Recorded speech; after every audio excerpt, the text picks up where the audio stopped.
Hello everyone. যিসকলে আদৰ্শ বিদ্যালয় সংগঠনৰ সেকেন্ড ফেজৰ ডকুমেন্ট ভেৰিফিকেশনৰ কাৰণে সিলেকশন হৈছে তেওঁলোকৰ কাৰণে এখন ইম্পৰ্টেন্ট নোটিছ আহিছে আৰু এই নোটিছখন যোৱাকালি আহিছে আৰু ইয়াতে যেটো আমাৰ ডকুমেন্ট ভেৰিফিকেশন কাম পাৰ্সোনাল ইন্টাৰভিউৰ ডেট কেটা দিয়া আছে 8 ৰ পৰা 19 জুলাই 8 ৰ পৰা 19 জুলাইলৈকে হ'ব আৰু ইয়াৰ আগৰ নোটিছখনত দিয়া আছে অকল 8 ৰ পৰা 12 জুলাই তো এইখন অলপ চেঞ্জেস কৰি পেলাই ইয়াত নতুনকৈ দিয়া হৈছে 8 ৰ পৰা 19 জুলাইলৈকে হ'ব কিছুমান কেন্ডিডেটৰ ভেৰিফিকেশন আৰু ইয়াতে নিজৰ যিখন লিষ্ট আছে মানে লিষ্টত যিখন যাৰ নাম আছে তেওঁলোকে নিজৰ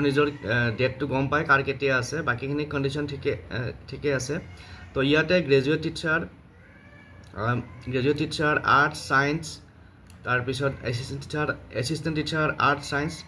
এইখিনি ক্যান্ডিডেটৰ ডকুমেন্ট ভেৰিফিকেশন হ'ব 8 আৰু 19 জুলাইলৈকে আৰু এক্সেপ্ট হিন্দী টিচাৰটো বাদ দি পেলাই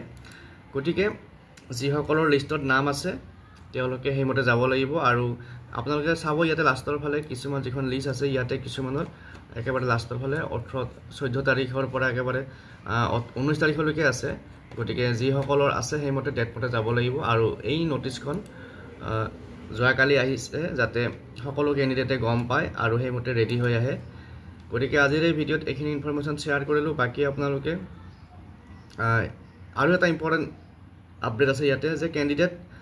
অফ ডিস্টেন্ট ডিস্ট্ৰিক্ট যেনে কিছুমান ডিস্ট্ৰিক্টৰ পৰা কমিউনিকেশন অলপ প্ৰবলেম হৈ আছে বৰাক ভেলী বা ডিমা হাছাও তো যিসকলৰ এই 8 জুলাইত ইন্টাৰভিউত আহিব নোৱাৰিলে অৰ্থাৎ আজি যিসকলে আহিব নোৱাৰে তেওঁলোকে অহা 19 জুলাইত ইন্টাৰভিউত আহিব পাৰিব বা ডকুমেন্ট ভেৰিফিকেশন আহিব পাৰিব 19 জুলাইত গটিকে এইটো এটা ইম্পৰ্টেন্ট আপডেট গটিকে যিসকলে এই আদৰ্শ বিদ্যালয়ৰ পোষ্ট কেইটাৰ কাৰণে এপ্লাই কৰিছিল তেওঁলোকলৈ ভিডিওটো শেয়াৰ কৰি দিব যাতে তেওঁলোকে এই আপডেটখিনি পায় আৰু হেমতে ৰেডি হৈ আহে তো পুনৰ লগ পাম নেক্সট এটা ভিডিওত আজিলৈ এৰিছো থ্যাংক ইউ আৰু এই নোটিছখন আপোনালোকে আদৰ্শ বিদ্যালয়ৰ ৱেবছাইটৰ পৰা ডাউনলোড কৰিব পাৰিব